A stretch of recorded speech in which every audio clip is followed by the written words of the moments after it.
안녕하세요. 저는 얼마 전 시댁 식구들의 욕심으로 남편과 이혼하고 지방에서 홀로 아이를 키우고 있는 40대 평범한 여성입니다. 오늘 제가 이렇게 사연글을 보내게 된 건 정말 욕심만 가득한 시댁 사람들의 진짜 모습을 많은 사람들에게 알려드리고 싶어서예요. 남편과 저는 평생을 지방에서 살아온 토박이들이에요. 그러니 각자의 부모님들도 같은 지방에서 사시고 계시죠. 남편과의 결혼은 그냥 정해진 순서에 따른 결과였다고 생각해요. 물론 결혼이라는 건 좀 더 신중해야 하는 게 당연하지만 다르게 보면 여러 가지 상황이 충족되어야만 가능한 일이니 결혼할 상황이었다고 볼 수도 있죠. 솔직히 결혼할 때 시부모님을 보고 이 결혼이 나쁘지 않겠구나 싶기도 했었어요. 그만큼 괜찮은 분들이셨거든요. 그렇지만 문제는 그분들이 아니더군요. 바로 남편의 누나들이 문제였어요. 위로 10살 그리고 8살 차이가 나는 두 신우들이요. 제가 남편과 동갑이었으니 신우들과 저도 똑같이 나이 차이가 났어요. 그리고 첫 만남도 무척 인상적이었죠. 아가씨가 우리 동생이랑 결혼할 사람? 만나서 반가워요. 난 첫째 누나예요. 이렇게 예쁜 아가씨랑 결혼을 하다니 복 받았네 우리 동생. 근데 평소에 요리는 안 하나 봐요? 손톱이 엄청 긴 걸 보니까. 언니, 설마 그렇겠어? 동생이 엄마 덕분에 얼마나 입이 고급인데 설마 요리도 못하는 여자 데려왔으려고? 근데 공장에서 일한다는데 괜찮겠어요? 우리 동생 아침에 식사 안 하면 안 되는데 공장 다니면 일찍 나가야 해서 밥 차릴 수 있으려나 모르겠네. 신우들의 말에는 뾰족한 가시가 있었어요. 듣고 있는데 벌써부터 피곤하더군요. 그렇지만 제가 시누이들과 같이 살 것도 아니고 크게 문제 없을 거라 생각했어요. 시누들이 말하는 것만큼 남편이 유별나거나 그런 걸 요구한 적은 없었거든요. 솔직히 저도 당하고만 있는 성격은 아닌지라 만약 당연하게 그런 걸 요구했다면 당장이라도 박차고 나왔을 거예요. 지금 마음으로는 그때 그렇게 박차고 나왔더라면 나이 들어서 그런 마음고생은 안 했어도 됐지 않을까 싶은 마음이 들기도 하지만 그것도 제 팔자겠죠. 어쨌든 저희 결혼은 생각보다 순탄하게 흘러갔어요.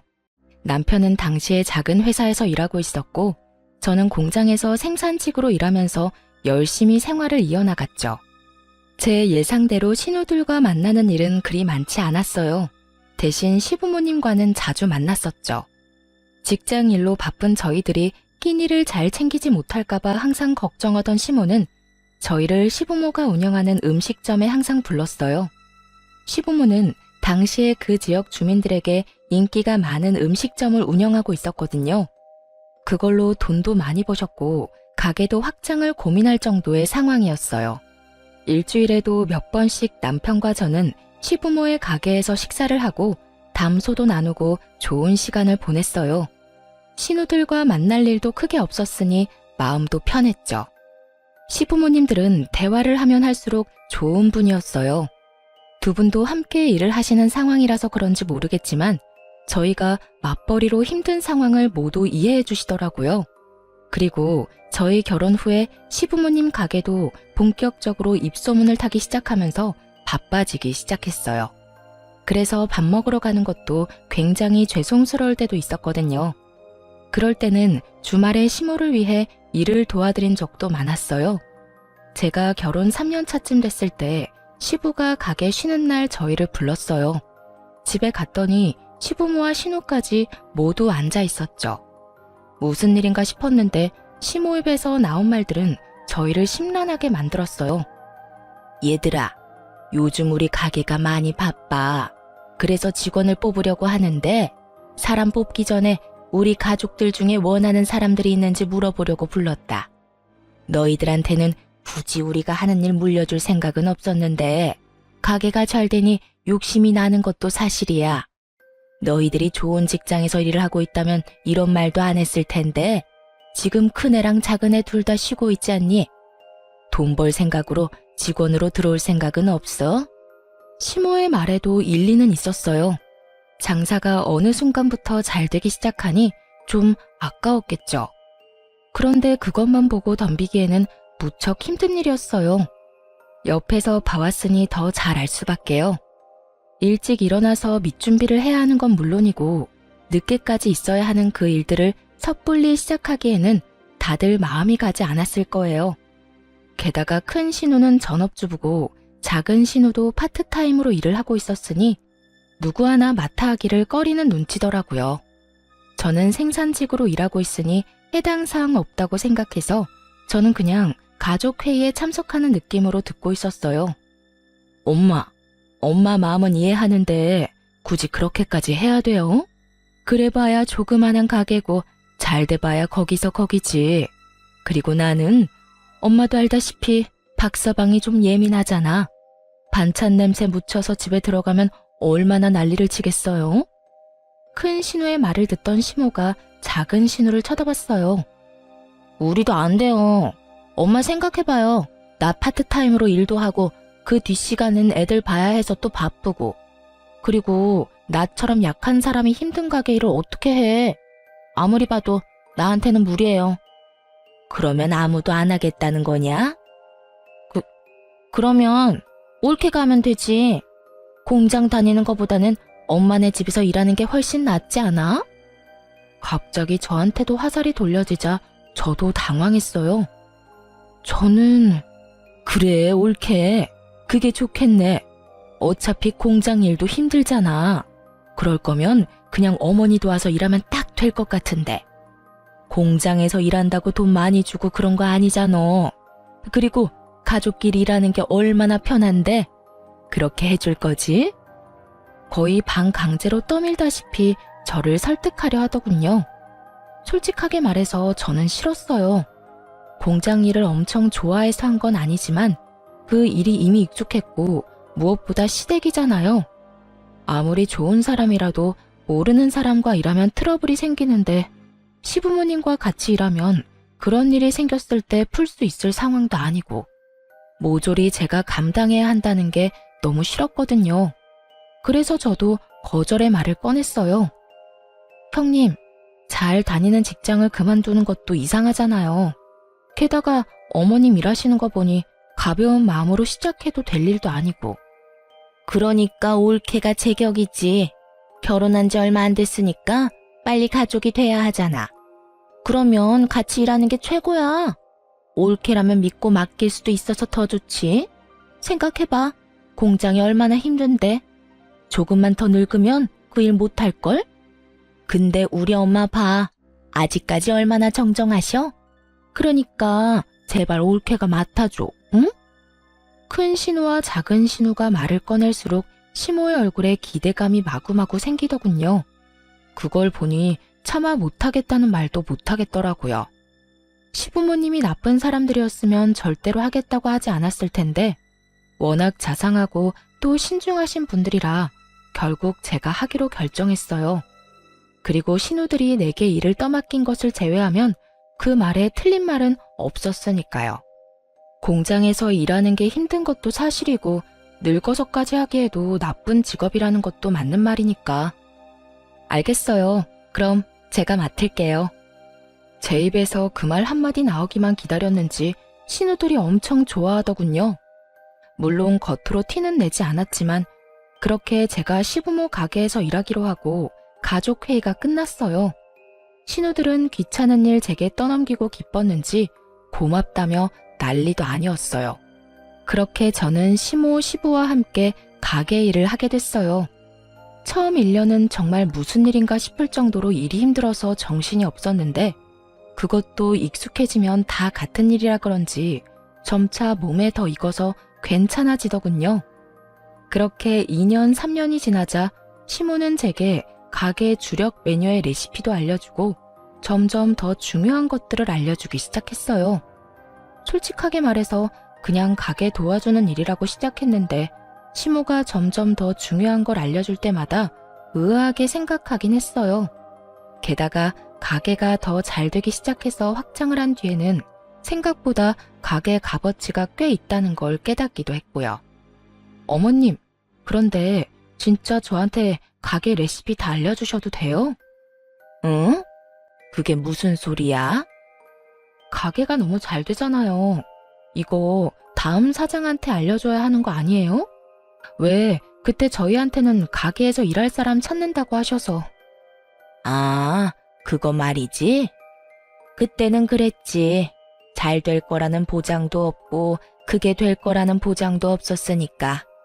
그때는 그냥 직원 뽑는다고 말한 거였지. 그래도 가족 중에 할 사람이 있으면 내가 가진 거 다 알려줄 생각이긴 했어. 음식 솜씨라도 가지고 있으면 어디 가서 굶어 죽진 않을 테니까. 그리고 가게가 잘 되면 나랑 같이 일하는 사람한테 가게 물려줄 생각도 했었고. 가게를 물려줘요? 그래, 이렇게 잘 되는 가게 이왕이면 가족이 이어받아서 하면 좋잖니? 그때는 이렇게 확장까지 할 정도로 잘 될지 몰랐다만 그래도 네가 해준다고 해서 얼마나 다행인지 몰라. 내가 무슨 일이 생겨도 이제는 네가 사장이 되어 이끌어가면 되니까. 이 정도 규모면 부족함은 없이 살 수 있을 테고. 저는 시모의 말에 깜짝 놀랐어요. 뒤를 이어받으라는 말이 사장이 되라는 말이라고는 생각도 못했으니까요. 레시피 알려주면서 열심히 가르쳐 주실 때부터 이상하다고 생각했지만 진짜로 저에게 뒤를 잇게 할 거라고는 생각 못했거든요. 시모의 말에 마음이 좀 뭉클해졌어요. 그래서 저도 더 열심히 가게 일에 힘썼어요. 그런데 그 이야기를 듣고 몇 주 뒤에 큰 신우가 저한테 잠시 밖에서 만나자고 하더군요. 저는 가게로 오라고 했지만 시모 있는 데서는 하기 힘든 이야기라길래 저도 무슨 이야기를 하려나 싶어 큰 신우를 만나러 갔어요. 약속 장소에 도착했더니 큰 신우가 굉장히 화가 난 얼굴로 저를 기다리고 있더군요. 무슨 기분 나쁜 일이라도 있었나 하는 마음으로 말을 걸었는데 큰 신우가 대뜸 저한테 소리를 빽 질렀어요. 옳게, 어떻게 그럴 수가 있어? 네? 엄마 가게 말이야. 엄마가 올케한테 가게 물려주겠다고 했다며? 아니, 어떻게 그 가게를 올케한테 물려준다 그래? 뜬금없는 신우 말에 어이가 없는 건 저였어요. 애초에 두 딸한테 기회를 먼저 준 게 시모였고 그거 귀찮고 싫다고 저한테 떠밀었던 게 신우들이었으니까요. 그런 건 원래 딸들이 물려받는 게 당연하지. 어떻게 엄마랑 일하면서 그런 짓을 해? 아무리 돈에 눈이 멀어도 그렇지. 가게를 홀라당 가져갈 생각을 하냐고. 설마 그거 노리고 그때 일하러 들어가겠다고 한 거였어? 그때부터 작정했던 거냐고. 형님께서 무슨 이야기 하시는지 잘 모르겠네요. 그때 시어머니 밑에서 일하라고 등 떠밀었던 건 형님이잖아요. 그래서 제가 일 그만두고 들어가게 된 거고. 기억 안 나세요? 그랬긴 했지. 그렇지만 그때는 그냥 직원이었지. 그 가게 물려받는다는 거 알았으면 내가 했을 거야. 듣고 보니 참으로 욕심이 가득한 말이었어요. 그걸 숨길 생각도 없어 보였고요. 형님, 제가 하겠다고 한 게 아니라 어머님이 그렇게 정했다고 하신 거니까 어머님한테 여쭈어 보세요. 저한테 이러시는 거 시간 낭비고 서로 기분만 나빠질 뿐인 거 아시잖아요. 그 가게가 지금 당장 내 것인 것도 아닌데 왜 저한테 이렇게 화를 내는지도 모르겠고 이 상황 자체가 정말 어이없다고 생각하거든요. 제 말에 큰 신우가 새침한 표정으로 묻더군요. 그래, 그럼 내가 엄마한테 직접 이야기할게. 어떤 결과가 나오더라도 나한테 원망은 갖지 마. 큰 신우가 그 자리에서 시모에게 전화를 걸었어요. 스피커폰으로 전화를 거는 걸 보니 제 딴에는 시모가 딸한테 사장 자리를 물려줄 거라고 철석같이 믿고 있는 것 같더군요. 그렇지만 그렇게 될 리 없다는 걸 저는 잘 알고 있었어요. 여보세요? 네가 웬일이냐 이 시간에? 엄마, 다른 게 아니라 하나 물어보려고 전화했어요. 혹시 올케 말고 나한테 가게 물려줄 생각은 없어요? 올케가 엄마 밑에서 열심히 일한 건 아는데 그래도 사업은 피부치랑 해야지 며느리가 무슨 말이야. 그러다 걔네 이혼하면 어차피 남인데. 그러니까 내가 대신 들어갈게요. 지금이라도 배우면 되잖아요. 선 넘는 발언도 서슴없이 하는 큰 신우를 보며 저는 고개로 쯧쯧 혀를 찼어요. 왜냐면 저는 시모가 무슨 생각을 하는지 정확하게 알고 있었거든요. 음식점 사장이 애들 장난질이야? 가게 사장이 될 기회를 걷어찬 건 너희들이었어. 그런데 이제 와서 뭐?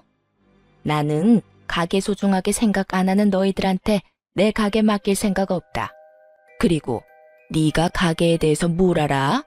여태껏 엄마 가게에 와서 도와준 적도 한 번이 없는 것이 무슨 가게 일을 넘겨받겠다고 난리야. 바쁘다는 동안 와서 도와준 건 네 올케뿐이었으니 가게는 며느리한테 물려주는 게 당연한 일이야. 네 아버지도 그렇고 나도 그렇고 며느리를 예비 사장으로 이미 확정했으니 다음부터 이런 일로 시끄럽게 굴지 마. 냉정한 시모의 말에 놀란 건 큰 신우였어요. 큰 신우는 시모가 딸이 아닌 며느리에게 가게를 물려준다는 게 도통 이해가 되지 않았나 보더라고요. 시모 성격을 전혀 생각지 못한 거였죠.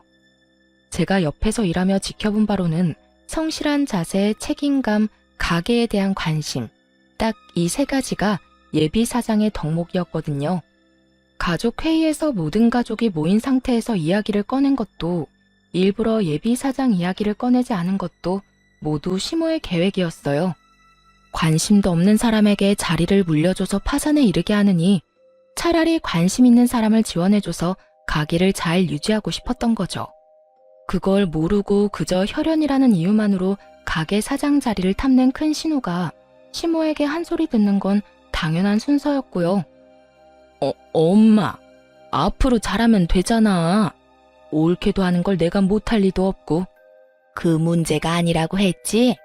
이미 며느리한테 가게 비법 다 알려줬으니 내 손 떠난 일이야. 그러니까 너도 더 이상 관심도 없는 가게 일에 관심 끊어. 하라고 할 때는 언제고 난리를 치더니만 왜 이제 와서 아깝냐? 그런 욕심 가득한 마음으로 가져갈 수 있는 게 아니다. 결국 제 앞에서 시모에게 망신당한 신우는 저를 한번 째려보더니 휙 돌아가 버리더군요. 저는 떠나는 큰 신우 등을 보며 상냥하게 말했죠. 살펴가세요, 형님. 멈칫하더니 돌아선 큰 신우 얼굴에 짜증이 가득하더군요. 그 뒤로 큰 신우는 가게에 대한 이야기를 한 적은 없지만 그 외의 일로 저를 타박하기 시작했어요. 눈에 가시처럼 여기는 게 고스란히 보였죠. 제가 아무 반응 없이 받아줬더니 선을 넘더라고요. 옳게도 참 너무하지. 욕심이 아무리 많아도 이러는 건 아니지 않아? 다들 그렇게 생각 안 해? 막말로 그 가게가 어째서 피 한 방울 안 섞인 며느리 손에 들어가야 하냐고. 다른 가족들이 모두 있는 곳에서 그렇게 말했다가 결국 시모 귀에 그 이야기가 흘러들어갔어요. 큰 신우가 저를 돈 욕심내는 나쁜 며느리라고 소문내고 다니는 바람에 시모가 화가 많이 났죠. 사실대로 말하자면 큰 신우가 저한테 나쁘게 하도록 일부러 놔뒀어요. 제가 아무 반응 없으면 저를 더 열받게 하려고 선을 넘을 테고 그걸 시모 귀에 들어가도록 적당히 상황만 만들면 시모의 분노가 더 클 테니까요. 저는 열심히 제 일만 하면 될 일이었죠. 저는 이런 이야기를 들으면 시모가 큰 신우로 혼낼 줄 알았거든요. 그런데 그게 아니었어요. 큰 신우가 제 험담을 한다는 이야기를 듣고는 오히려 제게 찾아와 아예 다른 일을 하셨어요. 아가, 미안하다. 내가 우리 집안 간수를 못해서 성실한 네가 험담을 듣도록 만들었어. 이게 다 내가 어정쩡하게 일을 처리한 탓이니 내가 다 책임지고 처리하마. 어머님, 그런 말씀 마세요. 그 어디에도 어머님 잘못은 없어요. 어머님이 저한테 얼마나 잘해주셨는데. 제가 괜찮다고 말했지만 시모는 강경하게 말하더군요. 내가 서류는 이미 다 정리해놨다. 가게 공동대표로 이름 올리는 일이야. 도장만 찍어라. 그러면 앞으로 네가 돈에 욕심이 있네만에 하는 말들은 들리지도 않을 게다. 대표가 가게 운영하는데 쥐들이 뭔 상관이겠니? 가게 와서 창문 하나 닦아보지도 않았던 것들이 입으로만 가게 위하는 척하는 걸 듣고 있으려니 괘씸해서 도저히 안 되겠어. 시모와 함께 가게 공동대표를 제안하시더군요. 결국 거의 반강제로 저는 시모 가게 공동대표가 됐죠. 어차피 그렇게 될 수순이긴 했지만 미리 넘겨주는 일도 쉬운 일은 아니었을 거예요. 피부치들이 살아있는데도 저한테 주겠다고 한 건 큰 마음을 먹은 거였겠죠. 제가 일을 형편없이 했거나 유령이나 피웠다면 아마 주시지 않았을 거예요. 그렇게 시모와 제가 공동대표가 되고 시모가 그것을 가족들에게 모두 이야기하면서 큰 신우는 저에 대해 그런 말을 더 이상 못하게 됐어요. 시모가 결정한 일에 입을 댔다가는 시모의 분노만 살 일이었으니 말이죠.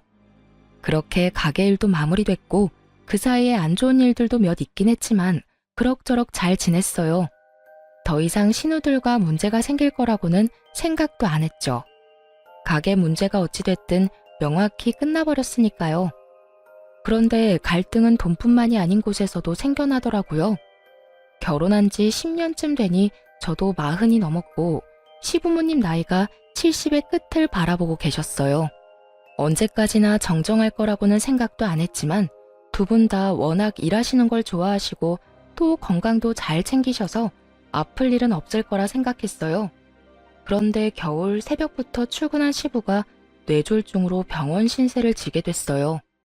밑준비를 위해 일찍 갔었는데 저와 시모가 없었다면 뇌졸중이 더 심해져 생명을 장담 못했을 수도 있다고 하더군요. 그래서 편마비가 생긴 시부로 인해 저희 부부와 시모는 매우 바쁜 생활을 보내야 했어요.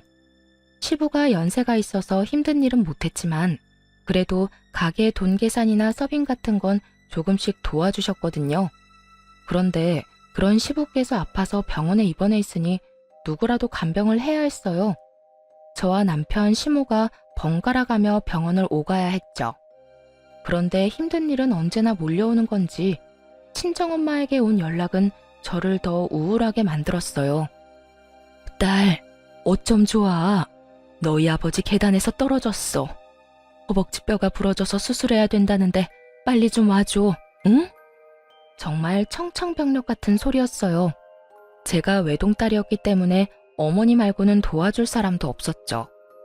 어쩔 수 없이 저는 시모에게 제 사정을 설명했어요. 그런데 시모도 남편도 그날따라 일이 있어서 안 된다고 하더군요. 저희 셋 다 간병을 하니 어쩔 수 없이 간병 안 하는 날은 밀린 일을 처리하곤 했거든요. 두 사람 다 미리 잡아놓은 약속이 있어 시모가 한 가지 좋은 생각을 떠올렸죠. 둘째야, 너 오늘 하루만 아버지 병간호 좀 하거라. 너 아버지 아프고 나서 한 번도 병간호 한 적 없지 않니? 앞으로 해달라고 안 할 테니 네가 오늘만 좀 봐줘. 시모 요구에 작은 신우도 별말 없이 따르는 듯 보였어요. 그렇게 저는 친정아버지 수술할 때 직접 병원에 갔고 놀란 친정어머니를 달래며 각종 보험을 알아봤어요. 그리고 저녁에 완전히 정신적으로 녹초가 되어 집에 돌아왔죠. 그런데 저녁 9시쯤에 작은 신우에게서 전화가 왔더군요. 저는 감사 인사라도 해야겠다 싶은 마음에 전화를 받았어요. 옳게, 어떻게 이럴 수가 있어? 어떻게 시어머니를 시켜서 자기를 나한테 떠넘겨? 그게 어디서 배워먹은 짓이야? 일이 있더라도 나한테 맡길 일이 아니지. 옳게도 며느리가 아니라 가족인데. 전화 받자마자 화내는 작은 신우의 목소리를 들으며 저는 한숨을 푹 쉴 수밖에 없었어요. 아, 형님. 저도 병간호 빼고 싶어서 뺀 게 아니에요. 친정아버지 대퇴골이 부러져서 수술을 해야 한다는데 그럼 어떻게 해요? 아시잖아요. 저는 외동이라 저희 집에 어머니가 의지할 만한 곳이 없어요. 그리고 형님, 아버님 안 보고 싶으셨어요? 간병이 아니라 아버님 얼굴 보는 자리라고 생각하시면 될 일을. 너 지금 나한테 가르치니? 어이가 없어서? 너만 바빠? 나도 바빠. 나도 우리 시부모님 수발 들기 바빠서 몸이 나만하질 않아. 결혼하면 출가 외인이고 각자 집안 챙기는 거지. 왜 남한테 피해 줘가면서까지 일을 떠넘겨? 정말 듣고 있으니 화가 다 나더군요. 시모가 이야기 꺼냈을 때는 그렇게 하겠다며 아주 공손하게 말 듣는 척 해놓고 결국 일 끝나고 저한테 전화해서 화풀이라니. 한마디 더 하려다가 어차피 말도 안 통한다 싶어서 네네 하고 전화 끊었어요. 다음에는 간병인을 고용해서라도 작은 신우는 절대 부르지 않겠다 다짐까지 했죠. 그런데 그 전화 받은 다음날 작은 신우가 시부 입원한 병원 근처에 있는 어느 상가 빌딩에서 나오는 걸 봤어요. 그런데 그 빌딩은 1층이 뽑기 가게에 위로는 헬스장, 사교 댄스 학원만 있었거든요. 계단을 타고 오르는 걸 보니 헬스장 아니면 사교 댄스장인데 헬스장은 그날 정기적으로 문을 닫는 날이더라고요. 그걸 알고 나니 참 어이없었죠. 시부모 수발 들어야 한다는 사람이 사교 댄스장이나 들락날락거리고 있었으니 게다가 자기 아버지가 아파서 병원 신세를 지고 있는데 그놈의 사교 댄스를 가고 싶었는지 참 열불이 나더군요. 제가 말해봐야 백날 소용없는 짓이고 작은 신우가 귀담아 들을 것 같지도 않아서 속으로만 혀를 차며 조용히 집으로 돌아왔어요. 그런데 말이죠. 며칠 뒤에 저는 뜻밖의 전화를 받았어요. 바로 작은 신우의 남편인 아주버님이 저한테 연락을 했더라고요. 원래 연락을 할 일이 없는 사이고 무슨 일이 있으면 남편과 작은 신우 통해서 말을 전하는 게 더 편한데 직접 제 전화로 전화를 하셨더라고요. 처음에는 모르는 번호라서 아예 안 받으려고 했었죠. 그런데 연달아 연락하는 모양새가 왠지 스팸 전화는 아닌 것 같아 전화를 받았어요. 처남댁, 내가 꼭 처남댁한테 하고 싶은 이야기가 있어서 전화했어. 아, 네, 아주버님. 말씀하세요. 무슨 일 때문에 연락하셨어요? 저는 아주버님이 제게 물어볼 게 있나 보다 싶었죠. 신우를 통하지 않고 연락이 왔으니까요. 그런데 아주버님이 아주 묘한 소리를 하더군요. 우리 와이프 오늘로 벌써 나흘째 장인어른 병간호 중이야. 부모님 아프니 가볼 수 있지. 하지만 그렇다고 해서 우리 부모님도 힘든데 와이프가 자기 친정에만 매달리는 것도 좀 아니지 않겠소? 그리고 장인댁에는 자식이 셋이나 되잖나. 그러면 간병도 나눠서 해야 맞는 거고. 우리 쪽은 얼마 전에 형님 돌아가시고 나 혼자라 힘든데. 전 당황했어요. 작은 신우는 딱 한 번 저 대신 대타로 뛴 이후에 한 번도 저를 도와준 적이 없었거든요. 그날 하루를 제외하고는 여전히 시모와 남편 제가 번갈아가며 간병을 하고 있었는데 이런 이야기를 들으니 어이없죠. 처남댁이 얼마나 힘든지는 나도 아네. 그렇지만 그렇다고 내 아내를 그렇게 오랫동안 붙잡아 놓으면 어떡해? 와이프가 친정아버지 병간호 때문에 시어머니 병간호까지는 힘들다면서 지금 며칠 동안 그쪽으로만 출퇴근하잖아. 잠시만요, 아주버님. 뭔가 잘못 알고 계신 것 같은데요. 작은 형님께서 아버님 간병하신 건 하루뿐이에요. 그 뒤로는 와보지도 않으셨어요. 일주일에 딱 한 번 오시기는 하시는데 1시간도 안 돼서 가시고요. 뭐? 그게 사실이야? 네. 못 믿으시겠으면 어머님이랑 남편한테 전화해보세요. 다들 당번 정해서 시아버지 간병 중이고 안 되는 날에는 따로 형님들께 부탁드리는데 여태 저만 딱 한 번 부탁했을 뿐이에요. 남편에게는 친정아버지 간병 간다고 숨기고 열심히 유희를 즐기고 있었던 작은 신우의 대담함에 놀라기도 했어요. 저는 이 기회를 놓치고 싶지 않았어요. 분명히 작은 신우를 혼쭐을 내줄 수 있는 절호의 기회였죠. 아주버님, 제가 말씀드리기 좀 조심스러운 일이 있는데요. 사실 아버님 병원 근처에서 작은 형님을 뵌 적 있었어요. 그게 사교 댄스 학원을 다니시던데요. 사교 댄스? 충격을 받은 아주버님은 아무 말도 못하더군요. 어딘지 알려드릴까요? 한번 찾아가 보시면 될 것 같은데. 결국 아주버님의 성화에 사교 댄스 주소를 알려줬고 이틀 뒤에 난리가 났죠. 작은 신우가 아주버님한테 탈탈 털린 채로 시댁으로 왔거든요. 무슨 이야기인지는 말도 안 하고 저만 끊임없이 노려보더군요. 옳게. 어떻게 그럴 수 있어? 우리 남편한테 그런 말하면 내가 곤란해질 거라고는 생각도 안 한 거야? 남편이 나한테 얼마나 화가 났는데 왜 그런 쓸데없는 말을 해서 이 난리를 피워? 느닷없이 저에게 화를 내는 작은 신우를 보며 저는 억울하다는 표정으로 말했죠. 작은 형님, 제가 뭘 어떻게 했다고 이러세요? 저도 피해자예요. 아주버님이 저한테 전화와서 엄청 혼내시는데 그럼 제가 하지도 않은 일로 욕을 먹어야 한다는 뜻이에요? 그리고 제가 뭘 알려드렸던 그게 거짓말도 아니고 제가 본 그대로 말씀드렸을 뿐인데 저한테 이러시면 곤란하죠. 아니 이게 다 무슨 말이야? 도대체 뭐 때문에 박서방이 그렇게 화가 났어? 둘째 네가 말해봐라. 작은 신우는 시모 눈치를 보더니 입술을 꽉 닫아버리더군요. 시모가 작은 신우를 보더니 이번에는 저에게 눈빛으로 물어보더라고요. 저는 아는 그대로 말해줬죠. 아주버님이 저한테 전화와서 작은 형님을 왜 자꾸 부르냐고.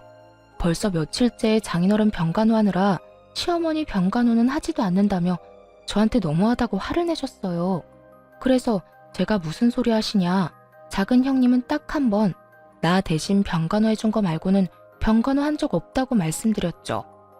작은 형님이 어디 가시는지 궁금해하시길래 제가 본 그대로 사교 댄스 학원에 다니시는 것 같다고 말씀드렸을 뿐이에요. 뭐? 야, 너희 아버지 핑계대고 지금 탱자탱자 놀았어? 그것도 사교 댄스? 네가 정신이 나갔네, 정신이 나갔어. 그런 주제에 올케가 하루만 네 아버지 간병해달라는 거 가지고 그 난리를 쳤어? 시어머니도 친정아버지도 너한테는 사교 댄스보다 못하다 이거야? 모든 걸 알아버린 시모가 작은 신우의 등짝을 후려째더군요. 속이 어찌나 시원하던지. 작은 신우가 저를 노려봤지만 뭐 어쩌겠어요. 자기가 뿌린 대로 거둔 것을. 솔직하게 말해서 작은 신우가 그렇게 난리만 안 쳤어도 신우가 사교 댄스 다닌다는 건 말 안 했을 거예요. 그러게 마음을 좀 곱게 쓸 것이지. 어쨌든 이 일 이후로 작은 신우는 남편에게도 밉보이고 어머니에게도 한 소리 들은 후로 본인 시어머니 수발에만 전념하며 지냈어요. 시모가 친정아버지 병간호 될 생각도 하지 않고 시어머니나 모시라고 하면서 앞으로 2번 다시 친정 핑계대고 거짓말로 속이지 말라고 큰 소리를 치셨죠. 결국 이 2 사건으로 저와 신우들의 관계는 완전히 틀어졌어요. 대신 시모와의 관계는 돈독해졌죠. 시부는 꽤 많이 회복이 되기는 했지만 정상적인 생활은 거의 불가능했어요. 편마비로 인해서 부축이 없으면 거동도 잘 안 될 정도셨거든요. 시모가 처음에는 입원을 시키려고 했는데 그마저도 신우들 반대에 잘 되지 않았어요. 엄마, 아버지를 왜 입원시켜? 집에서 충분히 돌볼 수 있는데. 나도 며느리 고생시키고 싶진 않다. 그리고 다들 일하는데 어떻게 너희 아버지를 집에서 돌봐? 말도 안 되는 소리야. 왜 말이 안 돼? 내가 복지센터에 상담해봤어. 주간 보호라고 낮 동안 어르신들 봐주는 거 있대. 점심도 주고 어린이집처럼 차량으로 집까지 이동도 해주고. 그거 하면 될 것 같은데? 형님, 그런데 그것도 돈이 좀 들던데 거기에 드는 비용은 셋이서 나누면 될까요? 솔직히 당장 집에서 내내 시부를 보라는 것도 아니니 그 정도는 이해하고 넘어가려고 했어요.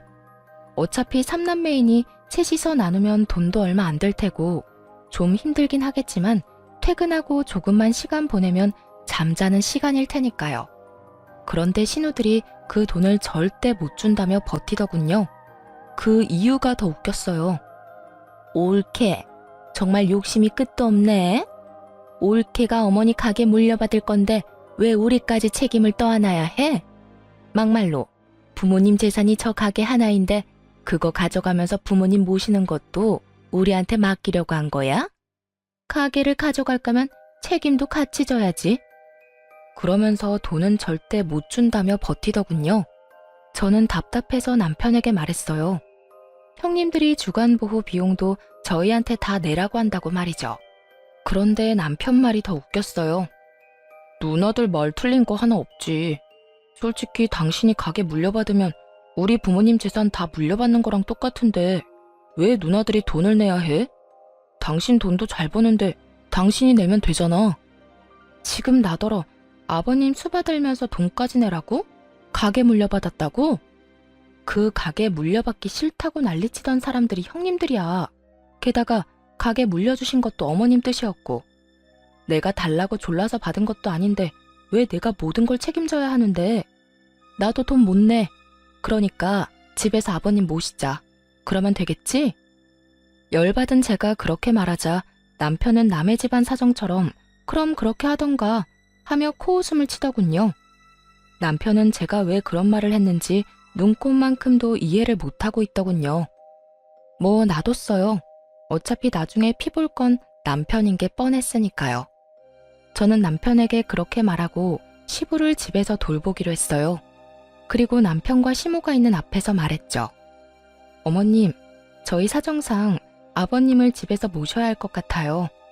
그런데 가게를 닫을 수는 없으니 제가 일하는 동안은 어머님이 아버님을 모셔주시고 제가 퇴근하는 시간부터는 제가 아버님을 모실게요. 그럼 아들, 너는 어떻게 할 거냐? 네? 제가 왜요? 저 일하느라 바빠요. 그럼 며느리는 일 안 하고 쉬니?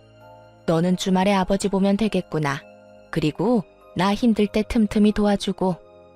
역시나 공정한 시모가 그렇게 남편의 역할까지 정해주고 시부의 집 간병이 시작됐어요. 처음에는 어떻게든 굴러갔지만 시간이 지날수록 힘에 부처하는 게 보이더군요. 특히 연로하신 시모의 컨디션이 나빠지기 시작하자 남편이 불려가는 일이 많아졌어요. 결국 시모의 부름이 감당이 안 된 남편이 저에게 화를 내기 시작하더군요. 당신은 도대체 책임지지도 못할 일을 왜 시작한 거야? 내가 당신보다 더 많이 아버지 얼굴 보고 있는 건 알아? 그게 뭐 잘못됐어? 그리고 억울한 척 하지 마. 내가 당신보다 더 많이 아버님 수발 들고 있거든? 수발만 들어. 집안일에 육아에 가게일까지 내가 다 하는데 당신이 뭐가 그렇게 못마땅해. 그리고 당신이 당신 부모님 간병하는 게 무슨 잘못이야? 그게 이상한 일이야? 당연한 일이지. 그리고 입원이며 주간보호 모두 거절한 게 당신들 남매야. 왜? 이제 와서 당신 할 일 많아지니까 힘들어? 그럴 거면 그때 왜 형님들 편들면서 나한테 그딴 소리 했어? 내 말 안 듣고 입맛대로 하고 싶어 했던 당신 탓이지. 그래서 나 엿먹으라고 이랬어? 내가 당신을 괴롭힌 게 아니라 당신이 스스로 제 무덤 파고 들어간 거겠지. 지금 그걸 말이라고. 됐어. 다 때려치우고 당신 가게 그만둬. 내가 회사 그만두고 가게 일할 테니까. 갑자기 그게 무슨 소리야? 당신이 왜 회사를 그만두고 가게를 해? 진짜로? 진짜 일 그만두고 가게 일하겠다고? 대체 왜? 내가 언제까지 당신 눈치 보면서 살아야 해? 이번 일도 봐. 당신이 하라는 대로 안 하니까 나 엿먹이려고 이런 수작질한 거 다 알아. 어머니 아버지가 당신 좋아한다고, 당신한테 의지한다고 나를 별것 아닌 놈 취급한 건 당신이야. 어이가 없었어요. 저는 그저 바쁘게 살았던 것뿐인데 대체 어디에서 무슨 소리를 듣고 일어나 싶었죠. 당신이 뭔데 우리 집안에 들어와서 당신 하고 싶은 대로 다 해? 앞으로 내 말 안 들을 거면 이 집에서 나가면 돼. 난 당신 들러리로 살 생각 없으니까. 찌질함의 끝을 보여주는 남편놈의 얼굴을 보며 저는 이게 해결될 문제가 아니라는 걸 깨달았어요. 남편의 마음이 닫혀진 게 눈에 보였거든요. 단순한 싸움으로 끝날 수도 있었던 일을 남편은 단순하게 해결할 생각이 없더군요. 집에서 나가라는 말에 제가 나지막이 되물었어요. 당신 이혼하자는 거야?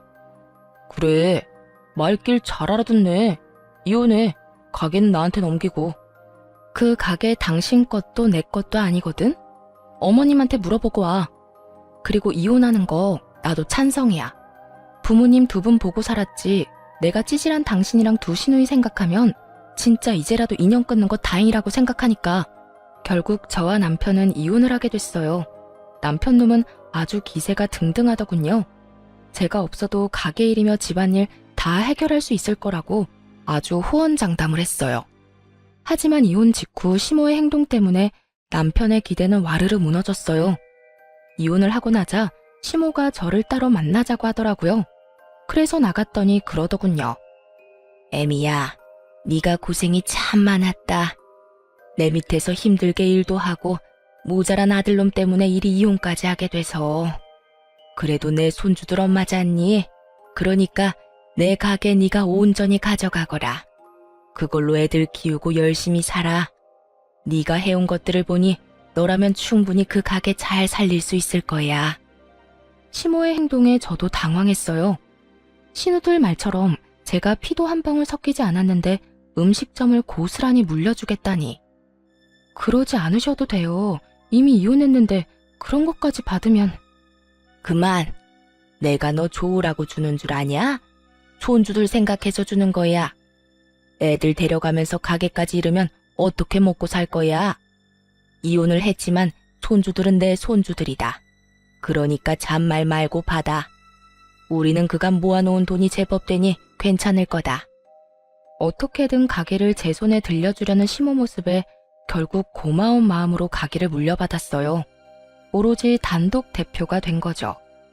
시모는 제게 가게를 넘기고 가게에 아예 나오지도 않으셨어요. 몇 번 전화 통화를 하니 시부 병간호를 하고 있다더군요. 남편 놈이 버는 돈으로는 간병인을 구할 수도 없고 신우들이 봐줄 사람들도 아니니 어쩔 수 없는 상황이었던 것 같아요. 그런데 그 이후로 시모와의 연락이 뚝 끊겼어요. 거의 1년 넘게 연락이 안 되다가 어느 날 갑자기 전 남편이 가게로 찾아왔더군요. 거들먹거리며 저한테 명령조로 말도 안 되는 말을 짓거리더라고요. 당신한테도 알려야 할 것 같아서 전화했어. 우리 어머니 치매 걸렸어. 아버지 병간호하다가 스트레스 많이 받으셨는 것 같아. 그래서 하는 말인데 당신 우리 어머니 좋아했잖아. 얘 가족의 정을 봐서라도 우리 부모님 좀 돌봐주면 안 되겠어? 가게 걱정은 하지 말고 그 가게 나한테 넘기면 다 해결될 일이니까. 당신은 부모님만 잘 돌봐주면 돼. 그러면 내가 월급으로 돈도 줄 테니까. 정신 나간 소리를 찍찍 해대는 전 남편의 목소리에 저는 코웃음이 다 났어요. 뭘 모르니 저렇게 용감하게 짖을 수 있는 거겠죠? 당신이 병간호하면 되지 왜 나한테 명령질이야? 부탁을 해줘도 들어줄까 말까 한 판에 뭐? 가게 넘기고 부모님이나 돌봐주라고? 한 달에 월급을 1,000만 원을 준다고 해도 안 한다 이놈아. 이 가게에 어머님이 직접 내 손에 들려주신 거 당신은 모르지? 어머님이 손주들 힘들게 키우지 말라고 나한테 주신 건데 네가 애비면 자식 생각을 해서라도 뺏으면 안 되지. 전 남편 놈은 아직까지 어머니와 제가 공동대표라고 알고 있더군요. 제 말을 듣고서야 시모가 대표 자리에 없다는 걸 알고 완전 난리를 쳤어요. 왜 이 가게가 당신 거야? 어머니가 진짜 당신한테 주신 거라고? 이건 뭔가 잘못됐어. 그건 우리 어머니 거라고. 가게 가져갈 생각이라면 꿈깨. 이미 옛날에 명의도 나한테 이전됐고 대표도 나 혼자야. 당신이 가져갈 수 있는 건 하나도 없다고. 제 말에 충격을 받은 전 남편은 부러움에 배가 너무도 아팠는지 생떼를 쓰며 입에 담지도 못할 말들을 저에게 쏟아붓더군요. 그 욕을 들으며 저놈이 제 자식들 아빠라는 게 새삼 부끄러울 지경이었어요. 지금 상황이 어떻게 된 건지 당신이 몰라서 그래. 나 지금 부모님 두 분 다 내가 모시게 생겼거든. 그것도 돈도 한 푼 못 받고. 가게라도 있어야 이걸로 누나들을 어떻게든 부모님 수발 들도록 만들 수 있을 거 아니야. 참 대단한 아들이네. 나랑 이혼하고 신우들한테 시부 떠넘겼다며? 내가 모를 줄 알아? 결국 혼자 두 분 모시게 생겼네. 아주 효자야, 효자. 웃는 저를 바라보던 전 남편 표정이 아주 똥 밟은 것처럼 일그러지더군요. 아니, 근데 왜 이 가게에 그렇게 집착을 해? 시댁집 팔면 되잖아. 그걸로 돈 나오면 간병인을 구하던 요양원에 보내던 하면 되지. 그 집? 그거 이미 우리 누나가 담보대출 받아가서 깡통된 지 오래야. 그거 대출 받을 때도 내가 이 가게 하나 생각하면서 버텼는데 그게 언제 당신 앞으로 명의 이전이 되어 있었던 거냐고. 이게 전부 다 당신 때문이야. 저는 행패를 부리기 시작하는 전 남편을 경찰에 신고했어요. 그렇게 가게에서 쫓아내버렸죠. 재산이 필요할 때는 시부모와 며느리 사이 이간질하고 알랑방귀 끼어가며 남한테 대리호도 시키려던 자식들이 부모 아프니까 어떻게든 서로에게 떠넘기려는 모습을 보니 이 사람들과 가족의 연을 끄는 게 다행이라는 생각이 들었어요. 이혼을 안 했더라면 저만 더 힘들어졌을 테죠. 그 모습을 보니 시부모가 저한테 가게를 물려주려 한 것도 어느 정도 이해는 가더라고요. 시모에게는 자식이나 다름없는 가게인데 자식들 성정을 알고 있으니 오래가지 않아 헐값에 팔아버릴 거라는 걸 예상한 건지도 몰라요. 이들을 보면서 정말 간절하게 느낀 게 있다면 제 자식들만큼은 절대로 저런 짓 하지 않도록 교육을 단단히 시켜야겠다는 거였어요. 눈앞에 시기와 질투에 눈이 멀어 가족으로 받아들였던 이를 내쫓는 것도 모자라서 늙은 부모를 모시기도 싫어하는 사람들처럼 만들고 싶지는 않거든요. 그래도 다행인 건 이혼하고 힘든 상황에서 저희 아들, 딸 둘 다 의젓하게 잘 자라고 있다는 거겠죠. 더 커서 어른이 되면 저한테 효도를 하겠다며 일하며 자신들을 위해 희생한 어머니가 가장 자랑스럽다고 말하는 아이들 덕분에 오늘 하루도 살아갈 맛이 나는 것 같네요. 여태껏 앞만 보고 달렸어요. 목표라고는 그저 어떻게든 잘 살겠다는 막연한 것만 가지고 살았는데 이혼을 하고 나서야 현실적으로 와닿는 것 같아요. 집안을 지탱해야 하는 가장의 무게와 아이들을 잘 키워내야 한다는 엄마의 마음이 저를 더 노력하게 만든 것 같네요. 앞으로도 진심을 다해 아이들을 위해서 살 생각이에요. 글이 길어졌네요. 지금까지 제 사연 들어주셔서 감사합니다. 좋은 하루 되세요.